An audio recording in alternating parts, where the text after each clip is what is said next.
there's a question that many older adults often put off until when there's time to think about it. When should you pass on your assets to your children?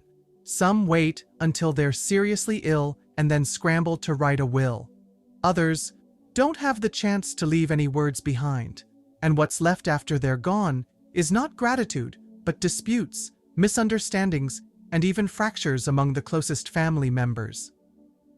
Transferring assets is not just about dividing things up. It's a delicate decision where you pass on responsibility, trust, and even love, wrapped in everything you've saved over a lifetime. If done at the right time and in the right way, it brings peace of mind to you and respect from your children and grandchildren. But if delayed, it could leave wounds that are hard to heal. So, when is the wisest time to pass on your assets to your children? It's not when you're weak, but when you're still clear-headed enough to choose what truly deserves to be given away. In today's video, we'll walk through 3 golden moments recommended by financial and psychological experts for you to consider so you can make the most informed and peaceful decision.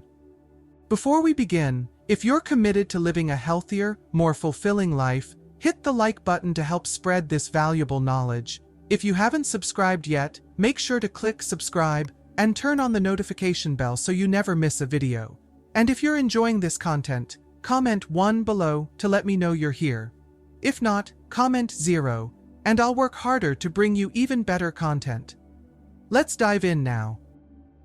Reasons to think about timing to transfer assets.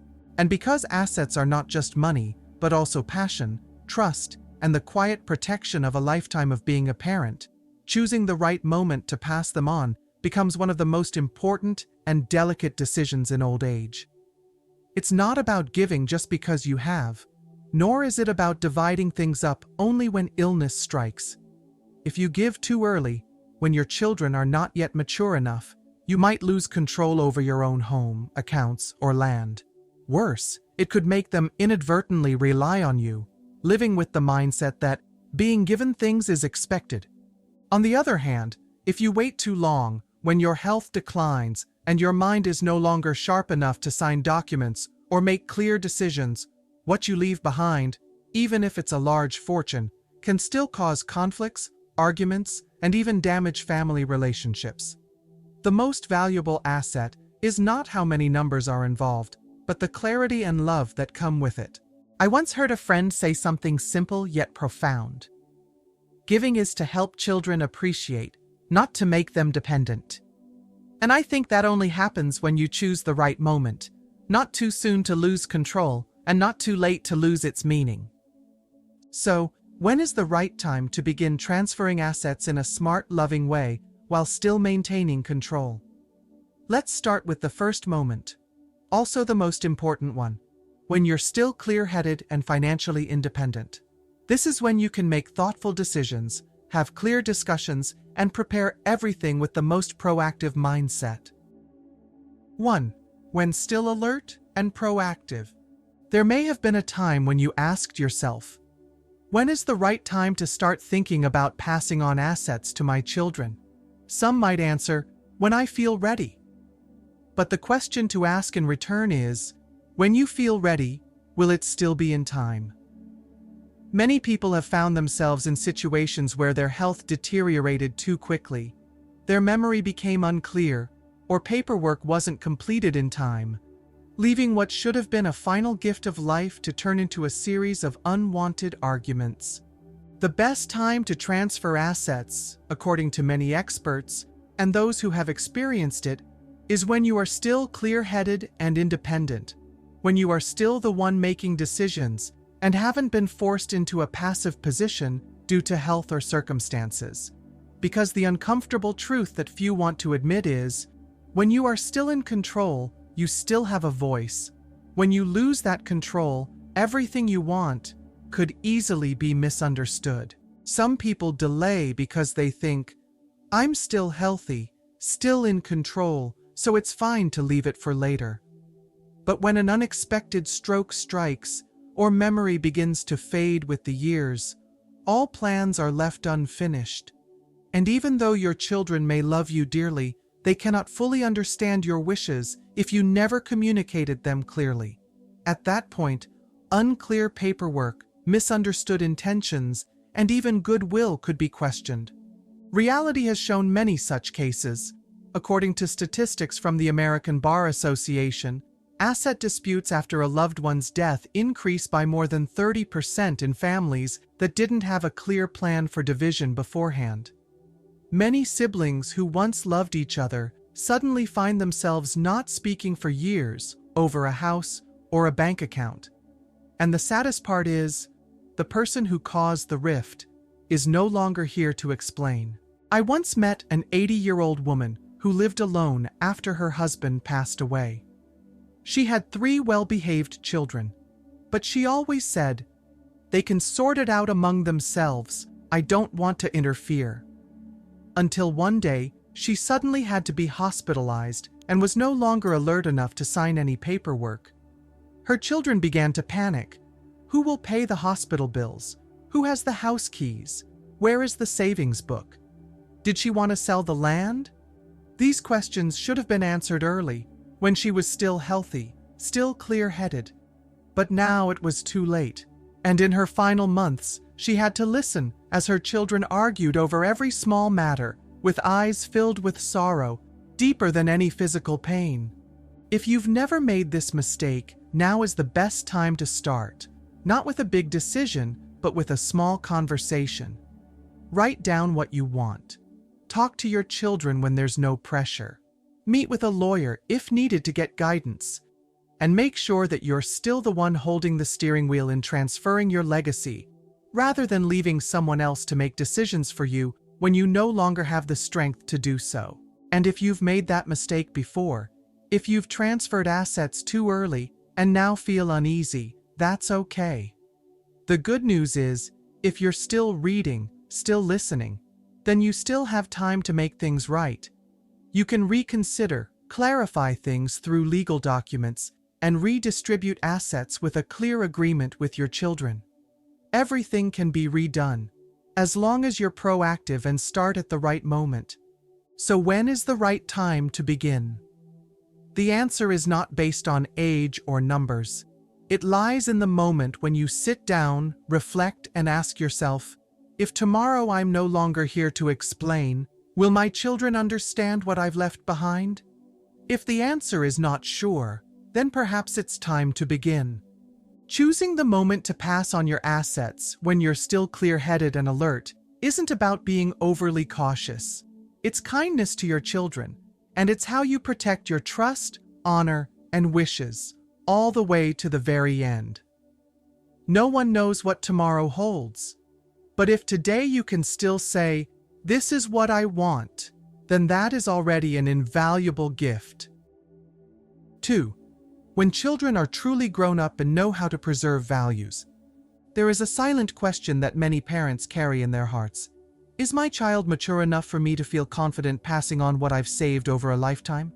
It's not just about assets, it's about effort, life values, and the legacy of trust wrapped in every dollar, every home, every piece of land.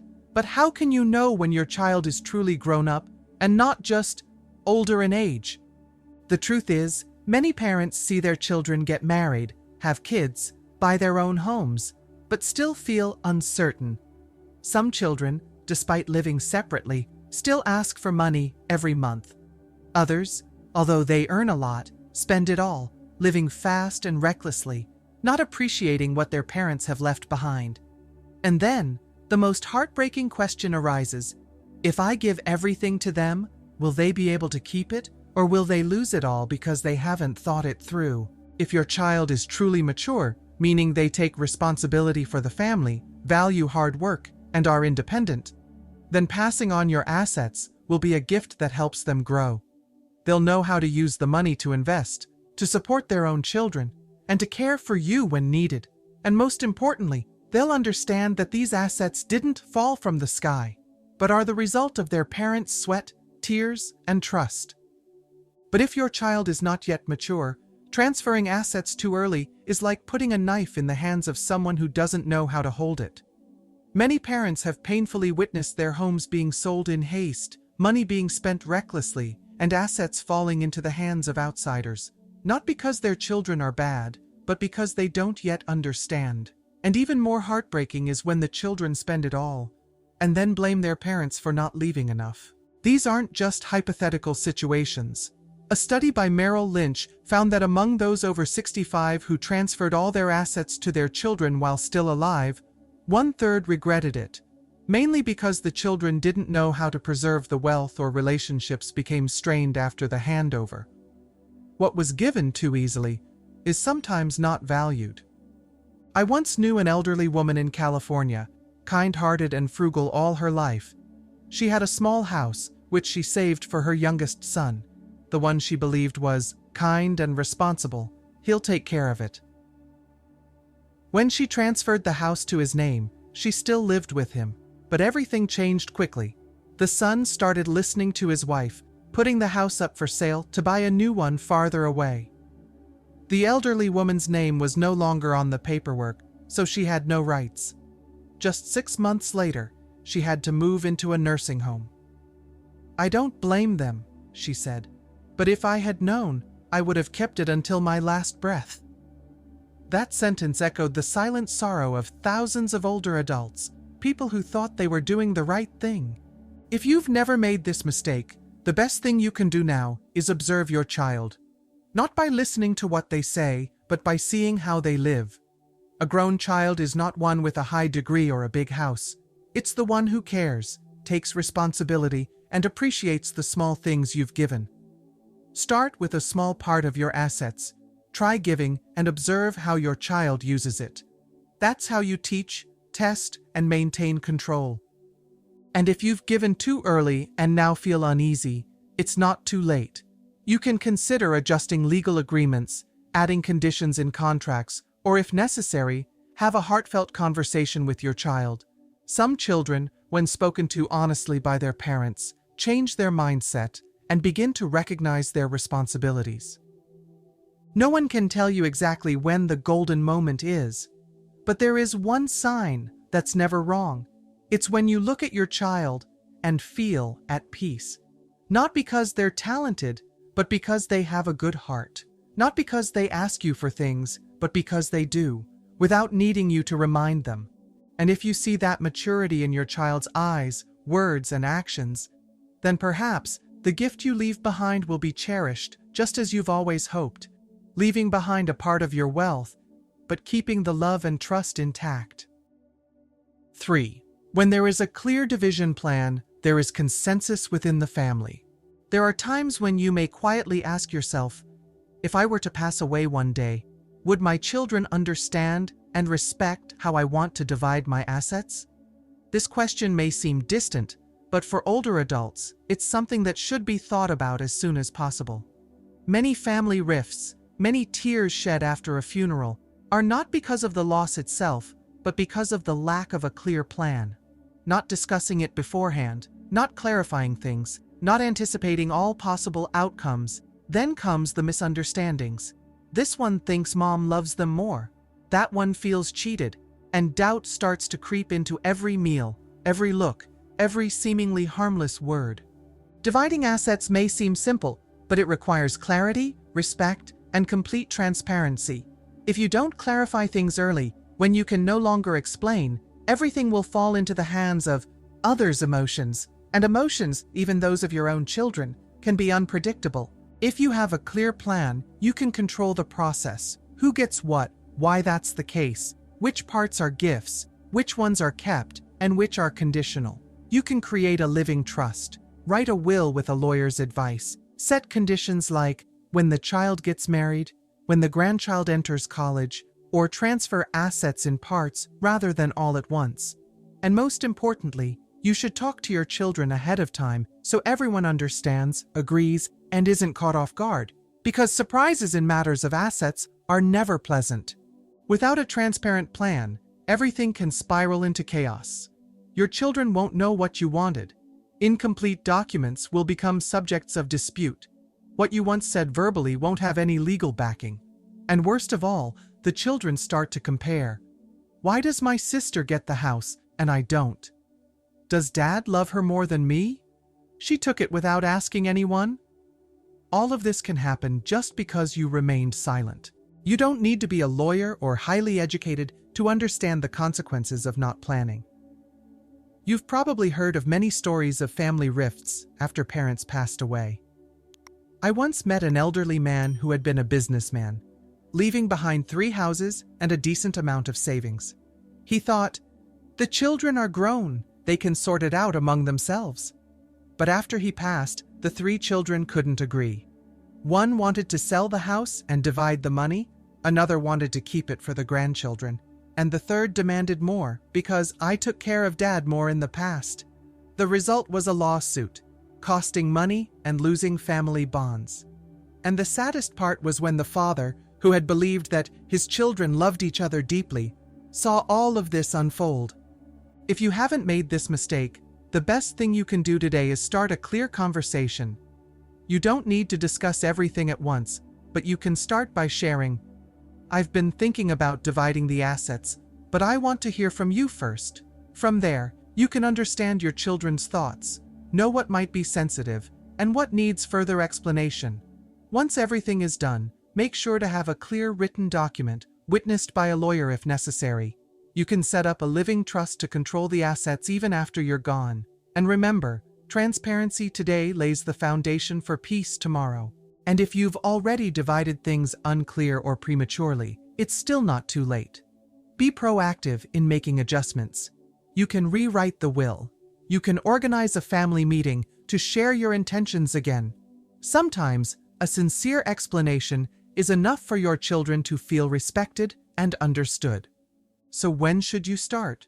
You don't need anyone to tell you. Just look at your children, look at yourself, and ask, "Am I still healthy and clear-headed enough today to do this the right way?"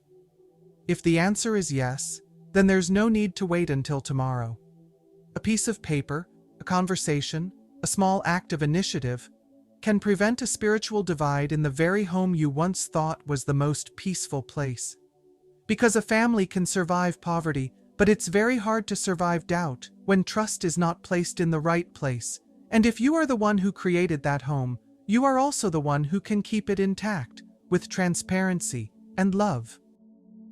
There is something that only those with experience truly understand. Assets only have real value when they are accompanied by peace of mind after being passed on. You don't need to leave behind a lot, but you must leave it clearly. Because anything that isn't transparent, whether it's a house, a piece of land, or just a few spoken promises, can become a source of division later on.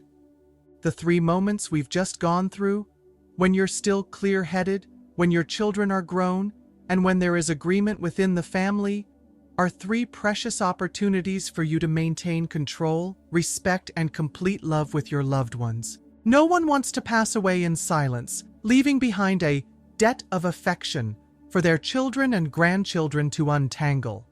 And you can completely avoid that, not through silence, but through careful, loving, and wise preparation starting today. If you feel this video has helped you see the path ahead more clearly, please leave a comment with the number 1, hit like, and subscribe to the channel so you don't miss the next shares. Because old age deserves peace, not only in your heart, but also in every one of the most important decisions of your life.